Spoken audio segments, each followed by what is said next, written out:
பிரித்தானியாவின் சில பகுதிகளில் வசிக்கும் மக்களுக்கு குப்பை தொட்டிகளை கையாள்வது தொடர்பாக நகர சபையினால் பாரிய அபராதம் மற்றும் எச்சரிக்கைகள் விடுக்கப்பட்டுள்ளன. குறிப்பாக பொது நடைபாதைகளை மறிக்கும் வகையில் குப்பை தொட்டிகளை வைப்பவர்களுக்கு எதிராக இந்த நடவடிக்கை எடுக்கப்பட்டுள்ளது. சவுத் எண்ட் பகுதியில் சுமார் 135 குடியிருப்பாளர்களுக்கு விளக்க கடிதங்கள் ஏற்கனவே அனுப்பப்பட்டுள்ளன.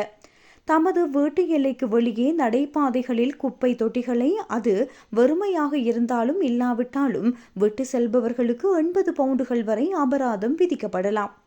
தொடர்ச்சியாக வீட்டின் எல்லைக்கு வெளியே குப்பை மூட்டைகளை அடுக்கி வைப்பவர்களுக்கு குப்பை கொட்டுதல் விதிகளின் கீழ் 1000 பவுண்டுகள் வரை தண்டப்பணம் விதிக்கப்படும்.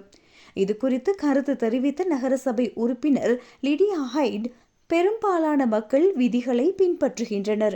ஆனால் நடைபாதைகளை மறித்து பாதசாரிகளுக்கும் சக்கர நாற்காலியில் செல்வோர் மற்றும் குழந்தைகளை அழைத்து செல்வோர் ஆகியோருக்கு இடையூறு விளைவிக்கும் சிறு குழுவினருக்கு எதிராகவே இந்த நடவடிக்கை எடுக்கப்படுகின்றது என தெரிவித்துள்ளார். எதிர்வரும் மார்ச் மாதம் 31ஆம் தேதி முதல் இங்கிலாந்தில் புதிய கழிவகற்றல் நடைமுறைகள் அமுலுக்கு வருகின்றன.